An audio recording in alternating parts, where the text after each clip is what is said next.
আন্দোলনে অচল এনবিআর, চাকরি অত্যাবশ্যকীয় করে সবাইকে কর্মস্থলে যোগ দেওয়ার নির্দেশ, অন্যথায় কঠোর ব্যবস্থার হুঁশিয়ারি। সাংবিধানিক ও সংবিধিবদ্ধ প্রতিষ্ঠানে নিয়োগ সহ বিভিন্ন ইস্যুতে দ্বিধা বিভক্ত বিভিন্ন দল, ঐক্য নিয়ে বাড়ছে হতাশাপূর্ণ বিবেচনার আহ্বান। আলোচনা করেছি, বিভিন্ন বিষয়ে অগ্রগতি হলেও সত্যি কথা হচ্ছে আশাব্যঞ্জক অগ্রগতি ক্ষেত্রে আমরা খানিকটা পিছিয়ে আছি। নানা দাবি তুলে নির্বাচন পিছিয়ে দিতে চায় কয়েকটি দল, অভিযোগ বিএনপির।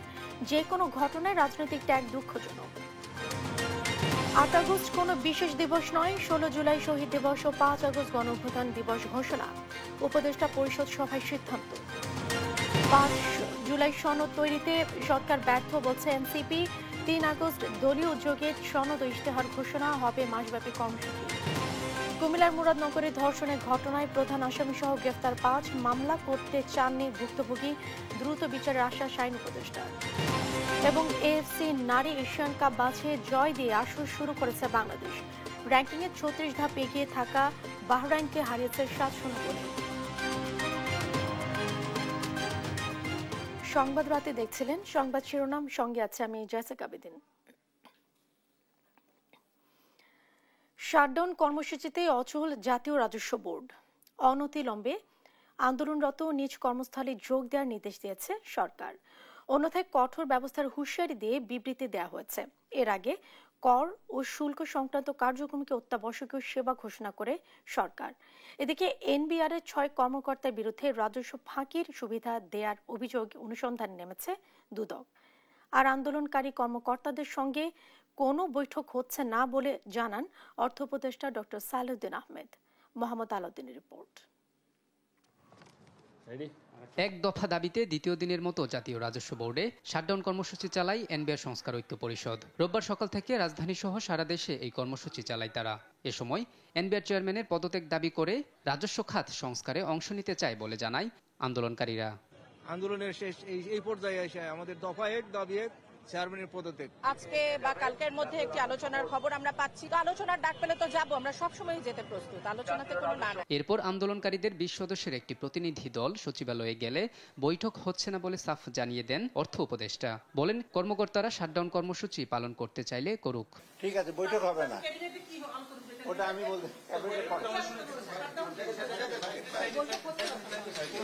প্রেস রিলিজ যাবে। এই বিষয় নিয়ে কোনো আলোচনা হয়েছে স্যার? কি হবে ওদের ব্যাপারে কি সিদ্ধান্ত হবে স্যার? ১ তারিখে তো আপনার বৈঠক, ওদের সাথে বৈঠক, ওইটাই হবে নাকি? ওটা সিদ্ধান্ত নেই, আজকে হচ্ছে না স্যার, বৈঠক হচ্ছে না। রোববার বিকেলে এনবিআর এর সেবাকে অত্যাবশ্যকীয় ঘোষণা দিয়ে বিবৃতি দেয় প্রধান উপদেষ্টার প্রেস উইং। অতি জরুরি আমদানি, রপ্তানি ও বৈদেশিক বাণিজ্যের কার্যক্রম চলমান রাখতে জাতীয় রাজস্ব বোর্ডের আওতাধীন সব customs house, ICD, bond commissionerate এবং শুল্ক স্টেশনসমূহের সব শ্রেণীর চাকরিকে অত্যাবশ্যকীয় সার্ভিস ঘোষণা করার সিদ্ধান্ত জানানো হয় বিবৃতিতে। আর কর্মস্থলে যোগ না দিলে জনগণের স্বার্থে অর্থনীতি সুরক্ষায় কঠোর হবে সরকার বলে উল্লেখ করা হয় বিবৃতিতে। এদিকে প্রতিষ্ঠানটির ৬ কর্মকর্তার বিরুদ্ধে রাজস্ব ফাঁকির সুবিধা দেওয়ার অপরাধে অনুসন্ধান শুরু হয়েছে বলে জানায় দুর্নীতি দমন কমিশন দুদক। এই ৬ এনবিআর কর্মকর্তার বিরুদ্ধে গেল ২০ থেকে ২৫ বছর ধরে অবৈধ সম্পদ অর্জনের অভিযোগ রয়েছে বলেও জানায় সংস্থাটি। ভ্যাট ও কর ফাঁকির সুযোগ করে দিয়ে ও নিজে লাভবান হয়ে রাষ্ট্রকে ক্ষতিগ্রস্ত করার মাধ্যমে দুর্নীতি, স্বজনপ্রীতি ও অনিয়মের মাধ্যমে জ্ঞাত আয় বহির্ভূত অবৈধ সম্পদ অর্জন করেছেন। মোহাম্মদ আলাউদ্দিন, দেশ টিভি, ঢাকা। সাংবিধানিক ও সংবিধিবদ্ধ প্রতিষ্ঠানে নিয়োগ ইস্যুতে আজও একমত হতে পারেনি রাজনৈতিক দলগুলো। বিভিন্ন ইস্যুতে আলোচনায় দ্বিধা বিভক্তিতে ঐক্য নিয়ে হতাশ কোনো রাজনৈতিক দল, আর কেউ কেউ বলছে নীতিগত ঐক্যমতের জায়গাগুলো নিয়ে ভবিষ্যতে কাজ করবে নির্বাচিত সরকার। সাইফুর রিপনের প্রতিবেদন। একটা বিরতির পরে আবার আজকে শুরু করতে যাচ্ছি। জাতীয় ঐকমত্য কমিশনের দ্বিতীয় ধাপের ৮ম দিনের বৈঠকে আলোচনার নির্ধারিত বিষয় ছিল সাংবিধানিক ও সংবিধিবদ্ধ প্রতিষ্ঠানের নিয়োগ কমিটি গঠন, দ্বিকক্ষ বিশিষ্ট পার্লামেন্ট, উচ্চকক্ষের নির্বাচন প্রক্রিয়া, উচ্চকক্ষের দায়িত্ব ও ভূমিকা। আলোচনা হয় সংসদের সংরক্ষিত নারী আসন নিয়েও। জাতীয় ঐকমত্য কমিশনের পক্ষ থেকে বৈঠকে বিভিন্ন ইস্যুতে আলোচনা হলেও ঐকমত্যের জায়গায় আসতে না পারায় হতাশা জানায় বেশ কয়েকটি রাজনৈতিক দল। কিছু ইস্যুতে নীতিগত ঐকমত্যে আসার কথাও জানায় কয়েকটি রাজনৈতিক দল। এই কনস্টিটিউশনাল পজিশনগুলো যদি আমরা এখন রিভাইভ করতে না পারি, এখন রক্ষা করতে না পারি, তাহলে গণতন্ত্রের কথা যেটা বলছি সেটাকে সেফগার্ড করার মতো প্রতিষ্ঠান না থাকলে কিরকম করে হবে। কমিটির নামে, কাউন্সিলের নামে একটা সুপ্রা বডির বিরোধিতা করেছি, কিন্তু নিয়োগ কমিটি দরকার বলে আমরা মনে করি, চেক অ্যান্ড ব্যালেন্স দরকার। হ্যাঁ, কিন্তু আমরা বলেছি একমত না হলে এটা করার দরকার নেই। নির্বাচিত সরকার পথ চলতে যেন কোন রকম বাধা প্রাপ্ত না হয়, মসৃণ ভাবে পথ চলতে পারে, এই জন্য আমরা মনে করছি এই জাতীয় কমিটি গঠন করার কোনো প্রয়োজন নেই।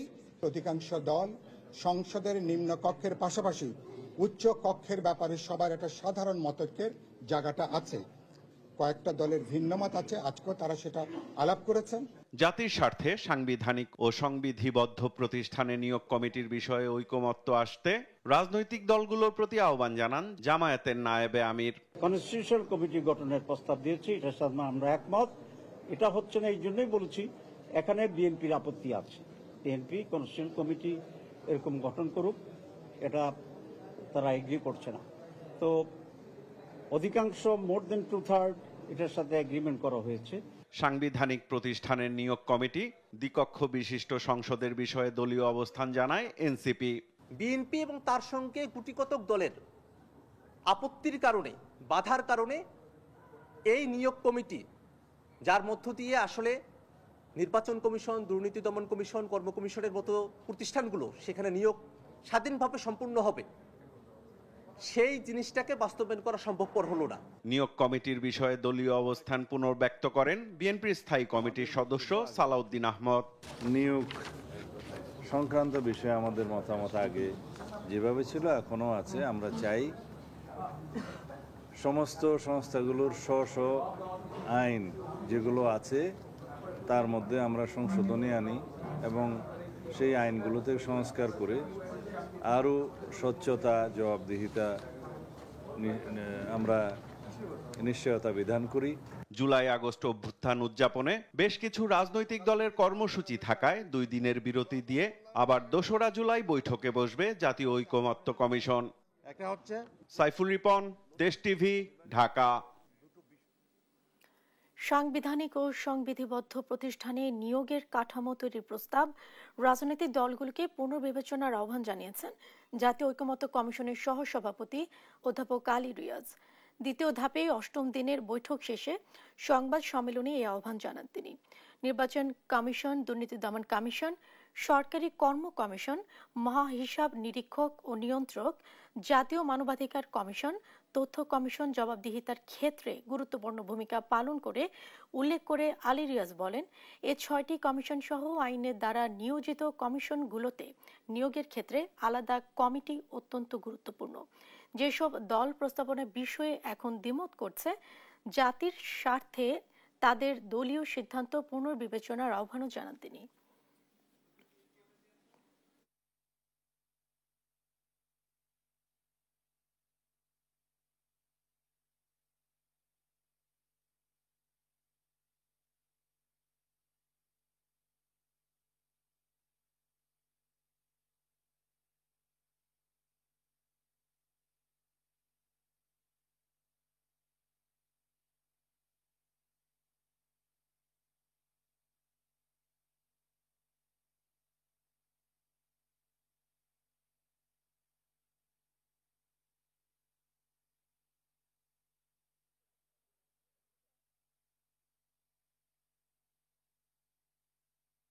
যে সমস্ত দল এখন পর্যন্ত এই ধরনের প্রস্তাবে সম্মত হচ্ছে না, আমরা কমিশনের পক্ষ থেকে তাদেরকে অনুরোধ করেছি যে এখন তারা পুনর্বিবেচনা করতে পারেন কিনা, বিশেষ করে প্রস্তাবিত বিভিন্ন সংশোধনের পর।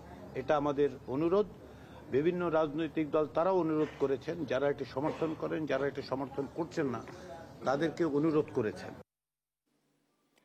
দর্শক, ব্যবসায়ী নেতৃবৃন্দ ও এনবিআর নেতাদের মধ্যে বৈঠক শেষে ব্রিফিং চলছে। আমরা এখন সরাসরি চলে যাচ্ছি সেখানে। আমাদের সবাইকে দেখতে হয়েছে, তা আমরা ওনাদের সাথে আলাপ করে যে যৌক্তিক এবং আইনসঙ্গত যে বিষয়গুলি আছে সেগুলি নিয়ে ওনাদের সাথে আবার সরকার বসবে এবং দরকার হলে আমরাও সেটার মধ্যস্থতা করব। এবং ওনাদের যে কিছু দাবি ছিল, তার মধ্যে একটা দাবি ছিল যে এই যে সেপারেশন কিন্তু ওনারাও চায়, বাট এটা যাতে সব স্টেক হোল্ডারদেরকে একত্রে করে তারপরে যাতে একটা প্রপার আলোচনার ভিত্তিতে একটা সুন্দর রাইট একটা যাতে রিফর্ম হয়, যাতে করে এটা ফাংশনাল হয় দেশের জন্য এবং সবার জন্য উপকারে আনে। সেই জিনিসটা আমরা আশা করি যে সরকার আমাদেরকে সে ধরনের আশ্বস্ত করেছে এবং সেই পরিপ্রেক্ষিতে আমরা ওনাদেরকে আশ্বস্ত করেছি। এখানে কিছু হয়তো হয়রানিমূলক জিনিসের ঘটনাও ঘটতে পারে এবং সেটা নিয়েও আমরা আলোচনা করেছি এবং সরকার আমাদেরকে আশ্বস্ত করেছে যে এই জিনিসগুলি ওনারা বিবেচনার মধ্যে নিচ্ছে এবং সব পক্ষ নিয়েই আগামীতে যাতে কোনো ধরনের আর কোনো প্রবলেম সৃষ্টি না হয় সেটা আমাদেরকে সরকারের তরফ থেকে আশ্বস্ত করেছে, যাতে আমরা ওনাদেরকে আশ্বস্ত করতে পারি। এবং সেই হিসাবে আমি আশা করি এবং আপনারা ওনাদের মুখ থেকেই শুনবেন যে কর্মসূচিটা ওনারা প্রত্যাহার করতে যাচ্ছেন এই মুহূর্তের থেকে। ধন্যবাদ। দর্শক, এতক্ষণ দেখছিলেন ব্যবসায়ী নেতৃবৃন্দ ও এনবিআর নেতাদের মধ্যে বৈঠক শেষে ব্রিফিং। বিভিন্ন রাজনৈতিক দল নানা দাবি তুলে নির্বাচনকে পিছিয়ে দিয়ে জাতির সর্বনাশ করতে চাইছে বলে মন্তব্য করেছেন বিএনপির স্থায়ী কমিটির সদস্য মির্জা আব্বাস। আর স্থায়ী কমিটির আরেক সদস্য আমির খসরু মাহমুদ চৌধুরী বলেন, ধর্ষণের মতো ঘটনা সমাধান না করে রাজনৈতিক ট্যাগ দেয়া ভালো বিষয় নয়। এদিকে কুমিল্লার মুরাদনগরের ঘটনা আওয়ামী দোসরদের কাজ বলে দাবি করেন দলটির সিনিয়র যুগ্ম মহাসচিব রুহুল কবির রিজভী। তাইফুর রহমান তুহিনের প্রতিবেদন, জানাচ্ছেন মোহাম্মদ সাকিব। রাজধানীর ডিপ্লোমা ইঞ্জিনিয়ার্স ইনস্টিটিউট মিলনায়তনে রমনা থানা বিএনপির নতুন সদস্য সংগ্রহ ও নবায়ন কার্যক্রম অনুষ্ঠান উদ্বোধন করেন বিএনপি স্থায়ী কমিটির সদস্য মির্জা আব্বাস। এ সময় তিনি অভিযোগ করেন, একটি রাজনৈতিক চক্র নির্বাচনকে পিছিয়ে দিয়ে জাতিকে বিপদে ফেলার পায়তারা করছে। কোন অফিসে, কোন আদালতে, কোন দোকানে, কোন ফুটপাতে কোন চাঁদাবাজকে প্রশ্রয় দেওয়া যাবে না। আওয়ামী লীগের দোসররা যাতে বিএনপিতে স্থান না পায় সেদিকে নজর রাখার পাশাপাশি বিএনপির নামে চাঁদাবাজি বন্ধে দলের ত্যাগী নেতাদের প্রতি আহ্বান জানান তিনি। পুরনো এবং নতুনের সংমিশ্রণে একটি নতুন সুন্দর দল হবে, শক্তিশালী হবে, কিন্তু তার অর্থ এই নয় যে বিতাড়িত আওয়ামী লীগের দোসরদেরকে আমরা জায়গা দেব।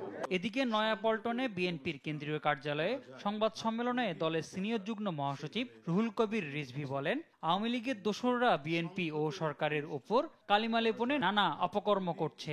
যারা ব্যাংক শূন্য করে দিয়েছে, লোপাট করেছে, তাদের খপ্পরে আর না পড়ে, এটা যাতে তৎকালীন ক্ষমতাসীনরা তাদের পরিবার পরিজন ঘনিষ্ঠজনদের জন্য টাকা পাচার করে তারা সুখে শান্তিতে থাকার যে প্রচেষ্টা নিয়েছে প্রজন্মের পর প্রজন্ম ধরে, সেই ধরনের বাংলাদেশ যেন আর কখনোই ফিরে না আসে। এদিকে বিকালে গুলশানে বিএনপি চেয়ারপারসনের কার্যালয়ে মহাসচিব মির্জা ফখরুল ইসলাম আলমগীরের সঙ্গে বৈঠক করেন কানাডিয়ান হাই কমিশনার। এতে বাংলাদেশের আগামী নির্বাচন সহ দুই দেশের পারস্পরিক সম্পর্কের উন্নয়নের নানা দিক নিয়ে আলোচনা হয়।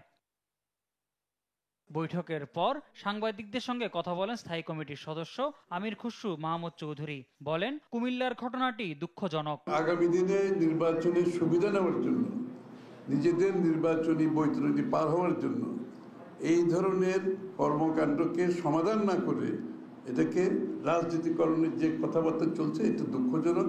আগামী ফেব্রুয়ারিতে জাতীয় নির্বাচন আয়োজনে সংশ্লিষ্ট সবাই প্রস্তুতি নিচ্ছে বলেও মন্তব্য করেন আমির খসরু। মোহাম্মদ সাকিব, দেশ টিভি, ঢাকা। 8 আগস্ট নতুন বাংলাদেশ দিবস পালন করবে না অন্তর্বর্তী সরকার। তবে 16 জুলাই শহীদ দিবস ও 5 আগস্ট জুলাই গণ অভ্যুত্থান দিবস পালন করা হবে। প্রধান উপদেষ্টা ডক্টর মোহাম্মদ ইউনূসের সভাপতিত্বে উপদেষ্টা পরিষদের বৈঠকে এ সিদ্ধান্ত হয়।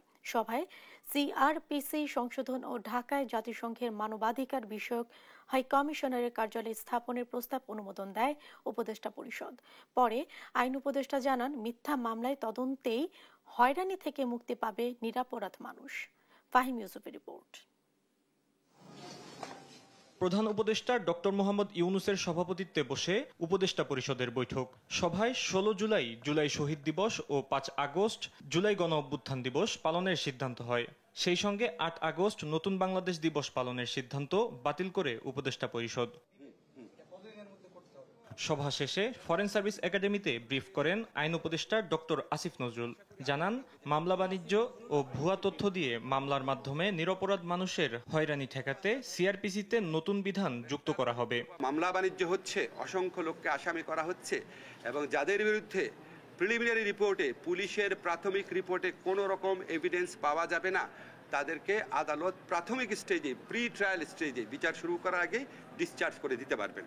পুলিশ ও বিচার প্রশাসন একসঙ্গে কাজ করবে এমন আশাবাদ জানিয়ে আইন উপদেষ্টা বলেন, এতে মামলার তদন্ত পর্যায়ে হয়রানি থেকে মুক্তি পাবেন নিরপরাধ মানুষ। প্রশাসন ওনারা একসাথে কাজ করে। তিনি আরো জানান, ঢাকায় প্রাথমিকভাবে ৩ বছরের জন্য জাতিসংঘের মানবাধিকার বিষয়ক কার্যালয় চালু হচ্ছে। এ সংক্রান্ত প্রস্তাব নীতিগত অনুমোদন দিয়েছে উপদেষ্টা পরিষদ। OHCHR মিশনের একটা অফিস বাংলাদেশে হবে, এই লক্ষ্যে ওনারা আলোচনা করছিলেন। তো এই আলোচনা একটা উল্লেখযোগ্য অগ্রগতি হয়েছে। আমরা যে ড্রাফট MOU বা সমঝোতা স্মারক, সেটা আজকে মন্ত্রী পরিষদের সভায় নীতিগতভাবে অনুমোদিত হয়েছে। এছাড়া জাতীয় রুফটপ সোলার কর্মসূচি বাস্তবায়নের প্রস্তাব অনুমোদন দিয়েছে উপদেষ্টা পরিষদ। ফাহিম ইউসুফ, দেশ টিভি, ঢাকা। জুলাই ঘোষণাপত্র প্রকাশে সরকার ব্যর্থ হয়েছে অভিযোগ করে আগামী ৩ আগস্ট কেন্দ্রীয় শহীদ মিনারে জুলাই ইশতেহার ও ঘোষণাপত্র পাঠ করবে জাতীয় নাগরিক পার্টি এনসিপি। রোববার সকালে কেন্দ্রীয় কার্যালয়ে আয়োজিত সংবাদ সম্মেলনে এই ঘোষণা দেন দলের আহ্বায়ক নাহিদ ইসলাম। জুলাই আগস্ট গণ অভ্যুত্থানের বর্ষপূর্তি উপলক্ষে দলীয় কর্মসূচি ঘোষণা করেন তিনি। তন্দ্রা তারুণের রিপোর্ট। ৩৬ দিনের আন্দোলন সংগ্রাম, কোটা আন্দোলন থেকে সরকার পতনের এক দফা, হাজারের বেশি ছাত্র জনতার আত্মত্যাগে গেল বছরের ৫ আগস্ট আসে বিজয়, পতন ঘটে স্বৈরাচার শেখ হাসিনা সরকারের। জুলাই বিপ্লবের ১ বছর উপলক্ষে মাসব্যাপী কর্মসূচি ঘোষণা করেছে জাতীয় নাগরিক পার্টি এনসিপি। সংবাদ সম্মেলনে দলের আহ্বায়ক নাহিদ ইসলাম জানান, দেশ গড়তে ১ জুলাই পদযাত্রার মধ্য দিয়ে শুরু হবে কর্মসূচি, যা শুরু শহীদ আবু সাঈদের কবর জিয়ারতের মধ্য দিয়ে। আমাদের ১ জুলাই থেকে ৩০ জুলাই পর্যন্ত আমাদের সারা বাংলাদেশ ব্যাপী আমাদের ৬৪টা জেলায় জুলাই পদযাত্রা হবে। আমরা এই পদযাত্রার নাম দিয়েছি দেশ গড়তে জুলাই পদযাত্রা। ১৬ জুলাই বৈষম্য বিরোধী শহীদ দিবস পালনের আহ্বান জানান জাতীয় নাগরিক পার্টির আহ্বায়ক। বৈষম্য বিরোধী শহীদ দিবস ১৬ জুলাই, সেই দিনকে আমরা বৈষম্য বিরোধী শহীদ দিবস হিসেবে পালন করব এবং সারা দেশে শহীদদের জন্য দোয়া মাহফিল এবং স্মরণ সভা অনুষ্ঠিত হবে।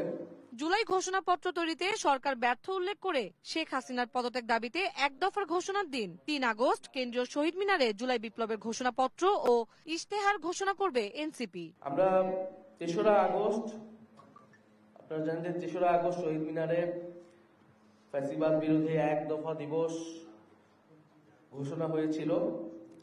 আমরা এই বছর ৩রা আগস্ট শহীদ মিনারে ছাত্র জনতার জুলাই ঘোষণাপত্র ইশতেহার পাঠ কর্মসূচি অনুষ্ঠিত হবে।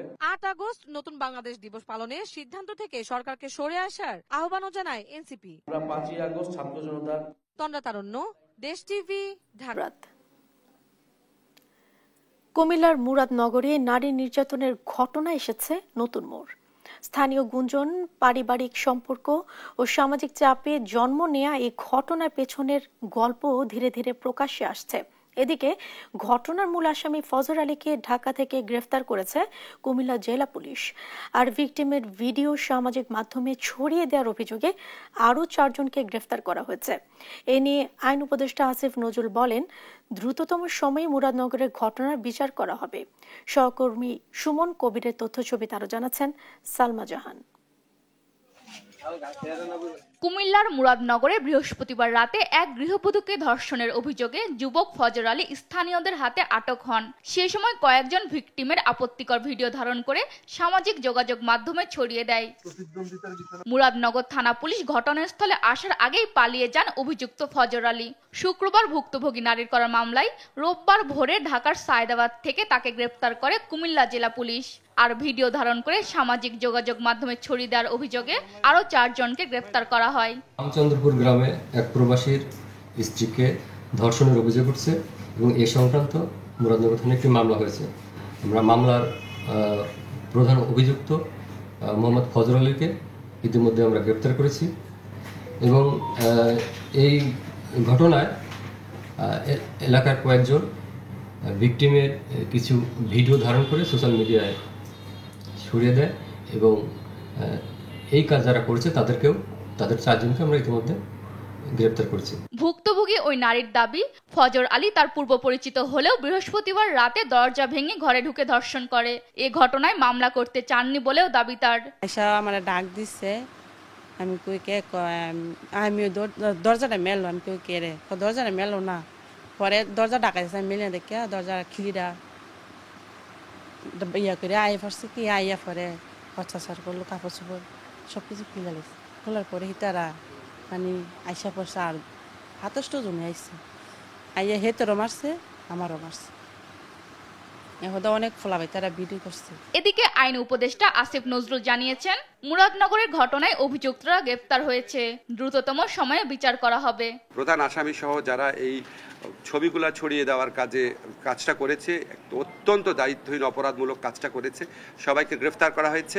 এটা আমরা সর্বোচ্চ গুরুত্ব দিয়ে এই ঘটনার বিচার করব, এটা আমরা বদ্ধপরিকর। এলাকাবাসী ও স্থানীয় জনপ্রতিনিধিদের তথ্য, প্রবাসী স্বামীর বাড়ি থেকে বাবার বাড়িতে আসা যাওয়ার মাঝে ভুক্তভোগী নারীর সঙ্গে ফজর আলীর সখ্যতা গড়ে ওঠে।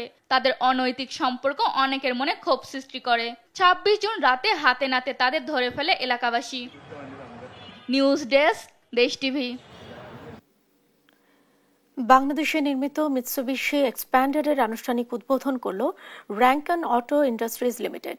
7 আসনের এই ফ্যামিলি এসইউভিটি 1.5 লিটার মাইভেক ইঞ্জিনে চালিত।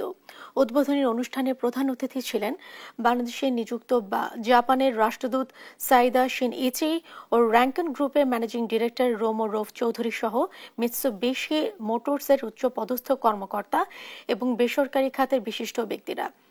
এ সময় অনুষ্ঠানে প্রধান অতিথি জানান, সরকারের বিনিয়োগ বান্ধব উদ্যোগ ও মিৎসুবিশির সহযোগিতায় এমন এক ব্যবস্থা গড়ে তোলা হয়েছে যেখানে দেশের মানুষের জন্য জাপানি প্রযুক্তির গাড়ি সাশ্রয়ী মূল্যে তৈরি করা যাচ্ছে। এ সময় জাপানের রাষ্ট্রদূত জানান, এই উদ্যোগ বাংলাদেশের সঙ্গে দেশটির কৌশলগত অংশীদারিত্ব, প্রযুক্তি বিনিময় ও দ্বিপাক্ষিক বন্ধুত্বের এক উজ্জ্বল উদাহরণ।